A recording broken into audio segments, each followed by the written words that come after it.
এখন সত্য মিথ্যা দেখি। ধর্মে সত্য মিথ্যা ঢুকে আছে এই কথা আমি বলেছি।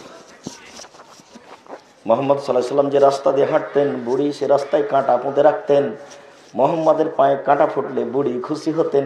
একদিন দেখলেন রাস্তায় কাঁটা নেই, তিনি ভাবলেন বুড়ির কিছু হয়েছে। তিনি তার বাড়ি গেলেন, দেখলেন তিনি সত্যি অসুস্থ। তিনি তার পরিচর্যা করলেন, বুড়ি ভালো হয়ে গেল। একবারে নগদ ডাহা মিথ্যে,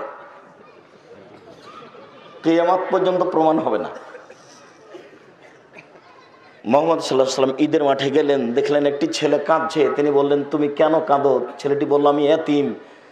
তখন আল্লাহ রাসূল বলেন, আমিও এতিম ছিলাম, আমি এতিমের স্বাদ বুঝি। তিনি কোলে নিলেন, আয়েশার কোলে দিলেন। আয়েশা তাকে নতুন পোশাক পরালেন, ছেলে খুশি হয়ে গেল।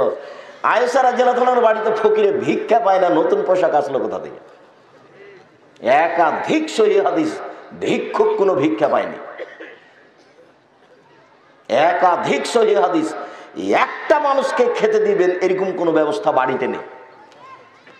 মেহমান ফকির বাড়ি থেকে ফিরে এসেছে, এসে মসজিদে নবীকে বলছেন যে বাড়ি থেকে ফিরে আসলাম, আপনার বাড়িতে কোনো খাবার নেই।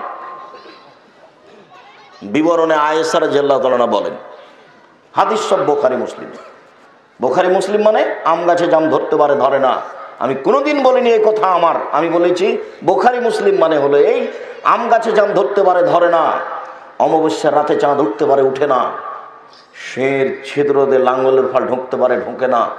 শোয়ের ছিদ্র দিয়ে লাঙ্গলের ফল ঢুকে যেতে পারে, আম গাছে জাম ধরে যেতে পারে, অমাবস্যার রাতে চাঁদ উঠে যেতে পারে, এগুলো ঘটে যেতে পারে। আমি যে কথা বলছি এতে সন্দেহ আছে বলে কিয়ামত পর্যন্ত চেষ্টা করলে সরিষা ঢোকানো যাবে না, যা বলছি তাই থাকবে। লা